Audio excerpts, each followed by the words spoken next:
Olá, boa noite, tudo bem com vocês? Então, hoje a gente vai finalizar a parte da microbiologia para a gente iniciar a imunologia. Então, a gente viu até agora, dentro da micro, as formas das bactérias, os tipos de bactérias, nós vimos as colorações utilizadas para identificar as bactérias, coloração de Grandes e o Nielsen, para bacilos alcoácidos resistentes, né? E a gente foi para a identificação dessas bactérias, vimos os meios de cultura, identificação de coco, gram-positivo, identificação de bacilo gram-negativo e finalizando agora com o antibiograma. Então, é importante vocês tenham algumas definições aqui sobre o que é inicialmente, qual a diferença entre antibiótico e quimioterápico, né? Então, o antibiótico, eles são produtos elaborados durante o metabolismo microbiano. Então, a origem do antibiótico, ele é de uma fonte a partir de um micro-organismo. Então, os primeiros antibióticos, qual foi o primeiro antibiótico? A penicilina, que é produzida por um fungo, o Penicillium notatum, certo? Produz a penicilina. Fleming foi descobrir lá em algumas colônias de Staphylococcus aureus dele lá, que ele fazia o cultivo, acabou crescendo colônias de fungo e inibiu o crescimento bacteriano, ele descobriu o primeiro antibiótico. E então, se a substância é produzida por um micro-organismo biológico, as cefalosporinas, por exemplo, são produzidos pelo Cephalosporum, né, um outro tipo de fungo. E o homem consegue pegar essa substância, isolar ela e produzir um antibiótico. Mas se a origem da substância for através da produção sintética, você tem um quimioterápico. Então, o antibiótico são substâncias químicas produzidas por micro-organismos, enquanto que os quimioterápicos são produzidos e modificados em laboratório. Tá? Então, isso daqui, a primeira parte da nossa a introdução da nossa aula de hoje. Então, importante a gente definir isso, porque tendo em mãos as definições, as diferenças dos quimioterápicos e dos antibióticos, a gente fica mais preparado para entender, compreender qual a importância do antibiograma, né? Que dentro da microbiologia é uma área de extenso conhecimento e de cada dia que passa descobertas novas na interpretação do antibiograma, na interpretação desse exame. Então, qual seria a função do antibiograma? É a escolha do melhor antibiótico para tratar uma determinada bactéria que foi isolada a partir de algum material biológico, humano ou animal. Então, a gente sabendo qual é o melhor antibiótico, qual antibiótico essa bactéria responde melhor, a gente tem o quê? A melhor terapia antimicrobiana para tratar aquela infecção. Consequentemente, a gente também tem dados epidemiológicos. A gente sabe que em determinadas áreas do hospital nós temos bactérias mais resistentes a antibióticos e outras áreas ou determinadas cidades, hospitais, você tem bactérias menos resistentes. Então a gente consegue criar um perfil epidemiológico. E também a questão da identificação bacteriana. A gente consegue saber qual bactéria que é mais frequente e menos frequente em determinados locais. E também aqui é importante frisar que o processo de identificação bacteriana ela é baseada no uso de antibióticos. Então a gente consegue identificar a bactéria a partir da interpretação do antibiótico, porque tem bactérias que têm resistência ou sensibilidade intrínseca a determinados antibióticos, quer dizer que essa bactéria, ela geneticamente, ela nasce, com resistência ou sensibilidade intrínseca dela a determinado antibiótico ou quimioterápico. Por exemplo, nos testes de identificação, claro, isso aqui tem uma variação, mas na maioria das vezes a gente encontra uma boa correlação. A gente viu lá, todos os streptococcus, quando eu falo todos, subentende-se que há exceções. Todos os streptococcus pneumoniae são sensíveis à optoquina, então a gente consegue usar o disco de optoquina para identificar streptopneumoniae, então faz parte aqui da identificação. Todos os streptopiógenes são sensíveis a bacitracina, então a gente consegue usar o disquinho de bacitracina para identificar streptopiógenes. Então, todos os Staphylococcus saprofíticos, todos os Staphylococcus saprofíticos são resistentes à novobiocina. Então a gente consegue, a partir de um determinado antibiótico, identificar uma bactéria. Então, quais são as funções do antibiograma? Identificar a bactéria, escolher o melhor antibiótico para tratar aquela bactéria que cresceu naquela infecção e os dados epidemiológicos. A gente consegue saber se aquela bactéria é mais resistente ou menos resistente em determinados locais do hospital e assim por diante. Há dois tipos de método para a gente identificar, fazer o antibiograma. O método quantitativo e o método qualitativo. Tá?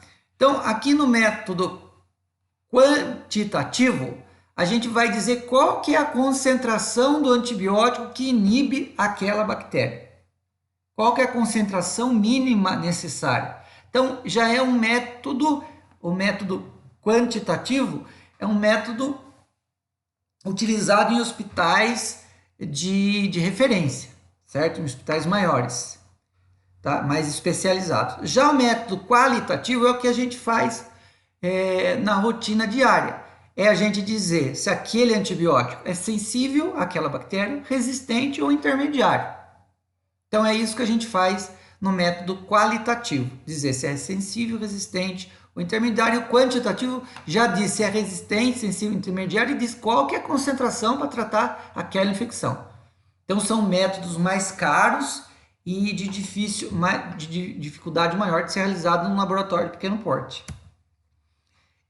Os antibióticos testados são diferentes para bactérias gram-positivas, para bactérias gram-negativas e para bactérias de crescimento em urina, série urinária. E isso é padronizado. Esses antibióticos são padronizados. Na Europa, pela EUCAST, nos Estados Unidos, pela NCCLS e no Brasil agora está entrando em vigor a BR-CAST. Já tem a BR-CAST no Brasil, que padroniza os antibióticos que devem ser utilizados e qual o tamanho de halo de inibição para tratar os antibióticos. Tá? Então, segundo a NCCLS, os antibióticos eles dividiram em vários grupos. No grupo A, seriam os antibióticos de primeira escolha para tratar determinada infecção. Então, eles colocaram alguns antibióticos dentro do grupo A, que são antibióticos de custo mais baixo e que causam menos reações adversas. E pegaram também no grupo B antibióticos mais potentes, que deveriam ser utilizados somente em infecções hospitalares. Para que isso? Para que o médico, na rotina ambulatorial, não fique tratando o paciente de rotina, já que os antibióticos mais fortes, teoricamente, né? Não existe antibiótico forte, né? Com antibióticos com custo mais elevado que deveriam ficar restritos para que o paciente utilize somente em condições hospitalares. Você percebe que às vezes o médico não segue essa cartilha. Ele indica muitas vezes sem muito critério e protocolo. Então, a dificuldade de implantar isso aqui até dentro de hospital é muito grande. Então, você tem as comissões de infecção hospitalar, né, que tentam e controlam para que esse critério de escolha de antibióticos seja seguido. Então você pega um antibiograma que você tem antibióticos do grupo A, mais antibióticos de menor custo, sensíveis. Por que você vai tratar com antibióticos de maior custo? Você trata com antibióticos de menor custo, se esses estão sensíveis, né? Então não há necessidade de você já entrar com antibióticos, sendo que numa situação em que precisa usar um antibiótico mais potente, que tem um espectro de ação maior, você não consiga, você já não tem essa escolha de tanto utilizar, já não dá para usar do grupo A. Daí você tem o do grupo U aqui, que são selecionados para infecção urinária. Então você vê aqui, ó, do grupo A, eles dividiram, por exemplo, enterobactérias, que são bacilos gram-negativos, lembra que a gente viu como que faz para identificar? Então, do grupo A, tratar com ampicilina, cefalotina e gentamicina. Esses eles dividiram, segundo a NCCLS, esses seriam do grupo A. Então, se você faz um antibiograma e dá sensível para algum desses, você vai entrar com esse antibiótico inicial, tratar o paciente. Não vai entrar com um do grupo C, que já são antibióticos muito mais, com custo mais elevado e com um espectro de ação muito maior, com mais efeitos colaterais. Daí do grupo B são os mais utilizados, né? Ele colocou a amicacina, amoxicilina com ácido clavulânico, cefepime, então cefalosporines de segunda geração, aqui uma cefalosporina de primeira, e já colocou aqui, enquadrou a cefepime, que é uma cefalosporina de quarta geração, aqui de terceira, imipenem, sulfa. Do grupo C, ó, já colocou outro como Astreonan, né, que são antibióticos que têm mais efeitos colaterais, certo? E no grupo U, de utilização urinária. Então, para a enterobactéria, a gente tem que testar todos esses antibióticos. E o médico vai escolher nessa sequência para poder tratar a bactéria. Pseudomonas, eles já selecionaram esses. Então, se crescer uma pseudomonas, que é um bacilo gram-negativo, só que ele é não fermentador, ele não fermenta a lactose, nem glicose, ele já é um outro tipo de classificação. Ele tem que testar esses antibióticos. Então, essas classificações, essas padronizações são feitas por órgãos internacionais, não são definidos aleatoriamente. Estafilococcus segue essa sequência aqui.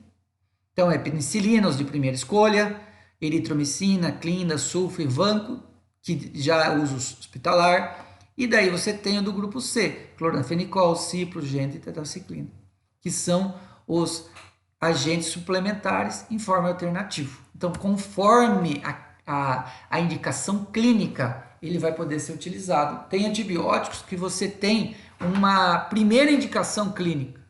São os antibióticos que na prática diária são melhores para determinada infecção. Então, daí eles entram aqui no grupo C. Então, aqui eu selecionei para vocês quais são os principais mecanismos de ação dos antibióticos.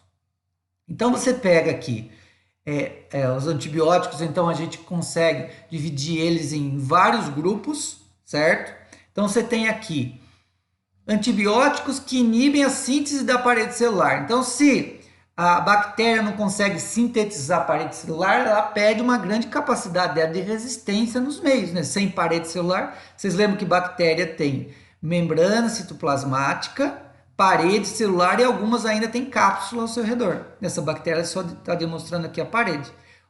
Como ela é um procarionte, o material genético dela não tem carioteca, né? Não tem um envoltório nuclear. Então o núcleo, não é que não tenha núcleo, o material genético não está envolvido por uma membrana. Então o núcleo está, o material genético, o DNA da célula está ali no citoplasma, que é o nucleóide. Isso aqui é o nucleóide.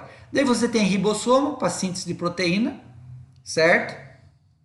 O ribossomo tem duas estruturas, a 50S e a 30S. Daí você tem alguns metabolismos principalmente aqui de ácido fólico, metabolismo do ácido fólico, que alguns antibióticos inibem. Então, sabendo que bactéria tem parede, tem membrana, tem DNA, tem RNA e tem o metabolismo proteico aqui, o metabolismo energético da bactéria, parte metabólica, a gente consegue deduzir quais são os mecanismos de ação dos antibióticos. Então, a gente vê aqui que a vancomicina, as penicilinas, as cefalosporinas, os monobactâmicos e os carbapenêmicos, né? Carbapenêmico, imipenem, meropenem, monobactâmico, o astreonam, as cefalosporinas tem de primeira, segunda, terceira e quarta geração. Isso aqui vocês têm que saber tudo da farmacologia. As penicilinas, né? A vancomicina, são antibióticos que inibem a síntese de parede, então eles agem aqui na parede da bactéria. As sulfas, elas agem no metabolismo da PABA. Essa PABA aqui é uma molécula que vai gerar na célula ácido fólico. E como ele inibe a passagem de PABA no interior da bactéria, a bactéria não consegue metabolizar, gerar, a partir do PABA, gerar ácido fólico, consequentemente a bactéria morre de fome. Ela não tem um arcabouço proteico, não, energético para produzir, para gerar mais DNA. Então, você perde a função do metabolismo bacteriano. Então, inibe principalmente a principal fonte de energia da bactéria. Daí você tem também aqui outros antibióticos que inibem a síntese proteica, a bactéria não produzir proteína, não consegue sobreviver. Então, inibe a porção do ribossomo 50S. Eritromicina, cloranfenicol, clindamicina, lincomicina, inibe a síntese de proteína da fração 30S do ribossomo, gentamicina, tetraciclina, todos esses antibióticos. Daí a gente vai vendo, as quinolonas aqui são muito utilizadas, ciprofloxacin, norfloxacin, moxifloxacin, vários antibióticos, ácidos nalidínicos, eles inibem a DNA girase.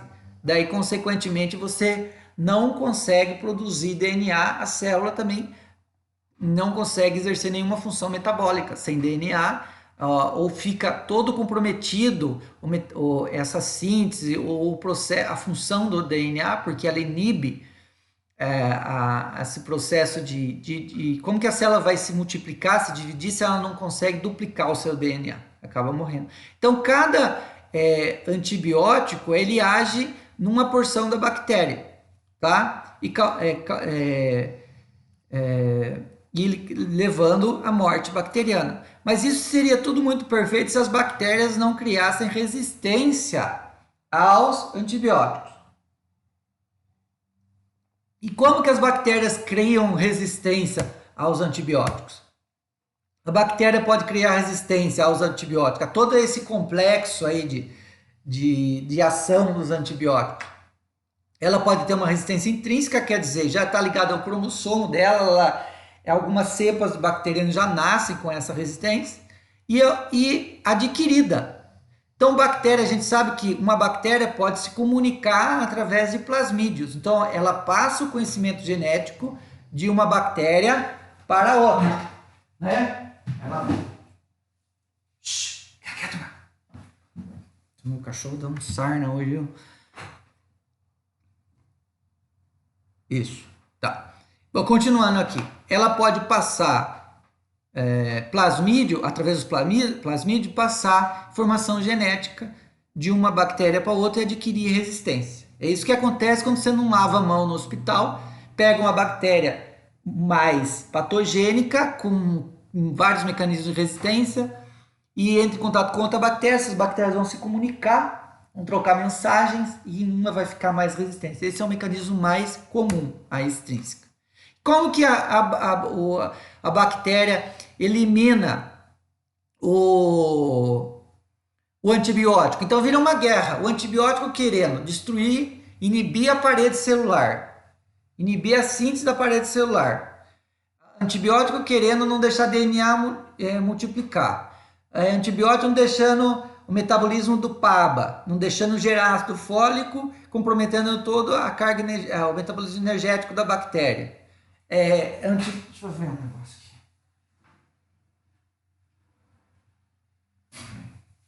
Pronto, vai me parar de me encher.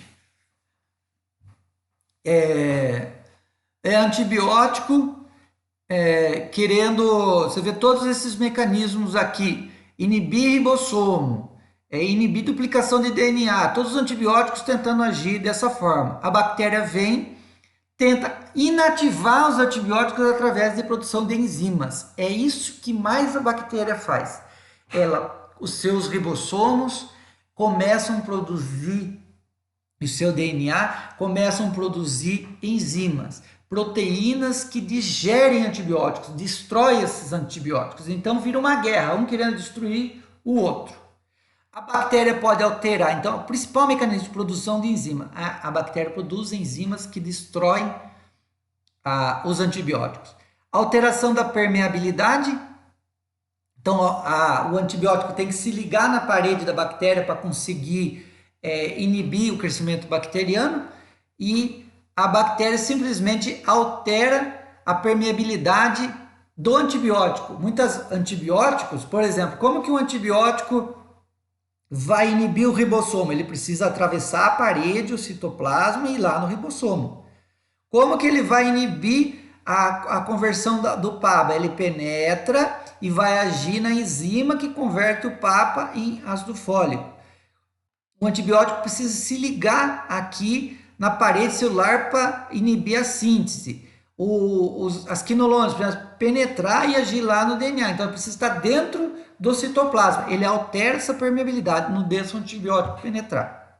Outro mecanismo de resistência é a alteração no sítio-alvo. Ele não deixa o antibiótico se ligar aqui na parede celular. Ele altera esse sítio. Então, uma bactéria que o antibiótico não consegue se ligar, essa bactéria consegue sobreviver. Ela se multiplica e consegue passar através de plasmídeos essa informação para outra bactéria. E a bactéria começa a nascer todas sem os sítios de ligação aqui. Bactérias que não permitem a penetração do antibiótico, elas conseguem sobreviver mais do que aquelas bactérias que permitem a entrada. Elas não permitindo, essa bactéria se multiplica e passa a sua informação para outras bactérias, gerando resistência em outros micro-organismos. Então, os três mecanismos principais de resistência é produção de enzimas, alteração da permeabilidade, não deixa o antibiótico entrar dentro do citoplasma, e alteração do sítio, não deixa o antibiótico se ligar na parede para exercer a sua ação. E os principais mecanismos em bacilo gram-negativo de resistência é através da produção de beta-lactamase, tá? Alteração de permeabilidade e alteração de sítio. Mas o principal é essas enzimas. Todo mundo já ouviu falar em beta-lactamase. Então, beta-lactamase são enzimas produtoras são enzimas que destroem antibióticos. Então, a gente sabe que vários antibióticos são beta-lactâmicos. Vários antibióticos são beta-lactâmicos. Então, a primeira atividade de hoje eu quero que vocês selecionem quais são os principais antibióticos beta-lactâmicos. Quais são os principais antibióticos beta-lactâmicos? Primeira atividade de hoje. Quais são os principais antibióticos beta-lactâmicos? Na verdade, eu vou querer que vocês falem para mim, a atividade vai ser o seguinte, eu quero quais são os principais antibióticos beta-lactâmicos, é só fazer uma relação. Ah, é tal, tal, tal. Ah, tem 4 tipos de beta-lactâmico, eu quero esse e eu quero exemplos, né? Ah, são beta-lactâmicos, as penicilinas, exemplos de penicilinas. São beta-lactâmicas as cefalosporinas. Exemplo de cefalosporinas. Ah, de primeira geração, quero duas. Duas de segunda, duas de terceira e duas de quarta geração. Ah, os monobactâmicos, os carbapenêmicos. Exemplos desses antibióticos, tá? Quais são? Exemplos de quinolonas. Quero que vocês dividam os principais classes de antibióticos e me dê 2 exemplos. Então a gente vê que os beta-lactâmicos aqui, os beta-lactâmicos, eles têm em comum o anel beta-lactâmico, né? Esse anel,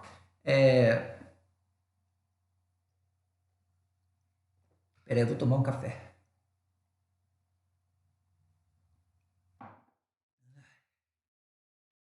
Esse anel beta-lactâmico, ele é característico das penicilinas, das cefalosporinas, tal. E os beta-lactâmicos, as beta-lactamases inibem esse anel, eles digerem esse anel. Consequentemente, a bactéria, o antibiótico, não consegue agir sobre a bactéria. Então, você tem um anel beta-lactâmico aqui, ó, que nada mais é do que um nitrogênio ligado a um carbono com uma dupla ligação ao oxigêno. Então, aqui você tem um ácido, o enxofre, tem o nitrogênio ligado ao carbono, uma dupla ligação com açúcar. Então você percebe que isso daqui, essa estrutura, que é o anel beta-lactâmico, ele é muito comum nesses tipos de antibióticos. Então a beta-lactamase, ela inibe, ela age contra esse anel beta-lactâmico. Então essas beta-lactamases pode ter origem intrínseca, a bactéria nasceu, ou adquirida, através de troca de plasmídios, né? Através de trocas de plasmidiais. Né? Então, existem vários tipos de beta-lactamase, de bactérias, de bacilos gram-negativos, são chamados principalmente essa aqui, a ESBL, que é a beta-lactamase de espectro expandido, tá em inglês. Você tem a AMP-C, que é uma outra beta-lactamase muito comum. Carbapenases, certo? A TEM1, TEM2, SHV1. Então, são todas beta-lactamases produzidas por bacilos gram-negativos para inibir o anel beta-lactâmico. Então, elas degradam penicilinas, e essas beta-lactamases, a TEM1, a TEM2 e a SHV1, ela degrada principalmente as penicilinas e cefalosporina de primeira geração. Elas não têm ação na cefalosporina de segunda, terceira e quarta geração, carbapenímicos e etc. Então você vê que essas beta-lactamases, elas inibem de primeira, mas não as demais, tá? Não inibem as demais. A ESBL, que é a outra beta-lactamase de espectro estendido, ela é produzida principalmente pela Klebsiella pneumoniae, Escherichia coli, Proteus mirabilis, entre outras, tá? Essa daqui, ela é muito comum em infecção hospitalar, né? Produzida por bacilos que causam infecção hospitalar. E ela causa falha no uso da cefalosporina de terceira geração, que é a cefotaxima, a cefuroxima, ceftazidima, que são cefalosporinas de terceira geração, tá? Então você vê que ela falha de primeira, falha na de terceira, falha na quarta, mas ela não age nas de segunda geração, tá? Então, geralmente, bactérias que produzem ESBL são tratados por carbapenêmicos, imipenem, meropenem, ou por algumas quinolonas, ciprofloxacinas, tal, que não tem o anel beta-lactâmico. Mas a carbapenem tem, mas esse antibiótico, essa enzima não digere.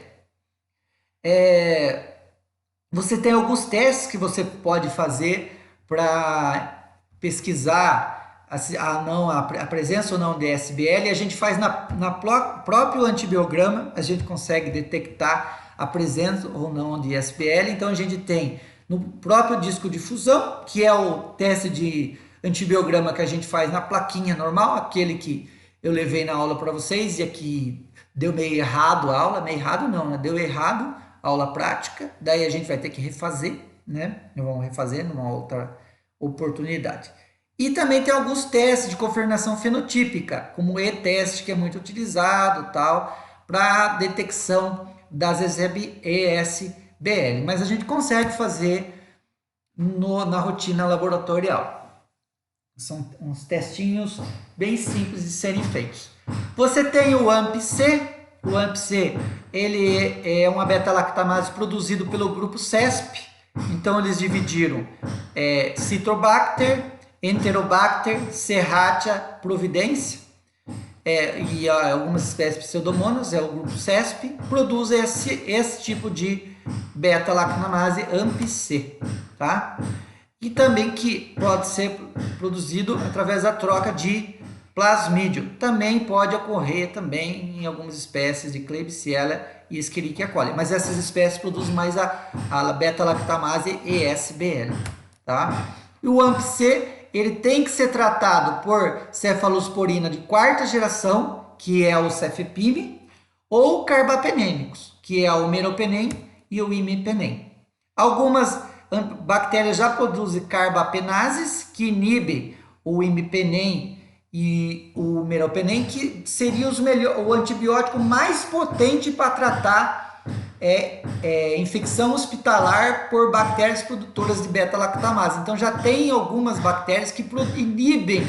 Então a gente tem um problema aqui grave que muitas vezes tem que tratar com outros antibióticos, como a polimixina B.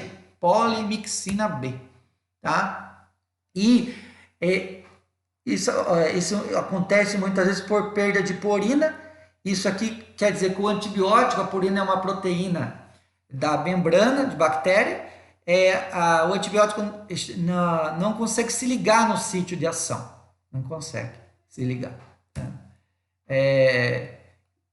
Perdendo essa purina, a gente tem a alternativa aqui, o imipenem torna resistente, o meropenem pode se tornar sensível, ceftazidima sensível, eu utilizo muito a ceftazidina, mas também tem aqui a polimixina B.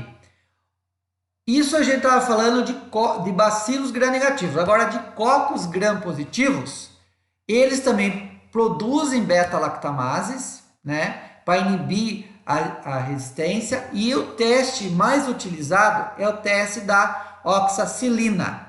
A gente faz se as bactérias de Staphylococcus forem resistentes à oxa, a gente vai chamar essa bactéria de MRSA. O que quer dizer isso? Staphylococcus resistente à meticilina. Staphylococcus aureus resistente à meticilina. E elas são resistentes a todos os beta-lactâmicos.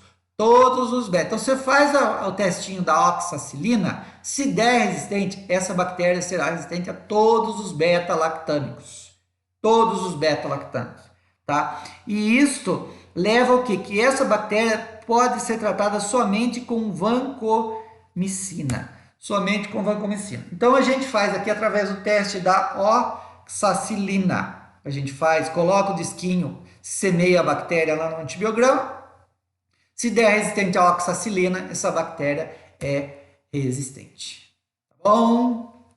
Boa noite, por enquanto. Então, o que a gente vai fazer? O que eu vou pedir para vocês fazerem?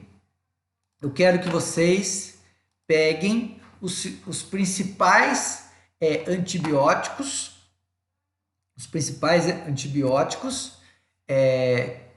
tratados que a gente utiliza no antibiograma.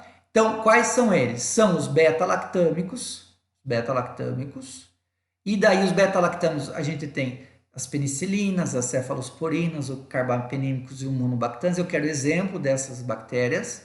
E daí as outras classes antibióticas, ó, quinolonas, glicopeptídeos, aminoglicosídeos, macrolídeos. Quero que vocês selecionem um. Vou separar aqui para você qual que vai ser a atividade. A ideia é o seguinte: eu preciso que vocês vejam quais são os principais beta-lactâmicos, exemplos de penicilinas, cefalosporinas de primeira, segunda e terceira geração e quarta, carbapenêmicos e monobactans. Quero exemplo desses antibióticos. Exemplos de quinolonas, exemplos de aminoglicosídeos. Deixa eu ver aqui os glicopeptídeos. Glicopeptídeos, um exemplo de glicopeptídeo. Os macrolídeos, certo? As sulfas e alguns exemplos de novos antibióticos. Eu sugeriria que vocês entrassem nesse site aqui, que eu vou deixar o link para vocês. Esse site aqui é um site da Anvisa, eu vou deixar esse link aqui, eu vou encaminhar esse link para vocês fazerem essa pesquisa, tá bom? Obrigado.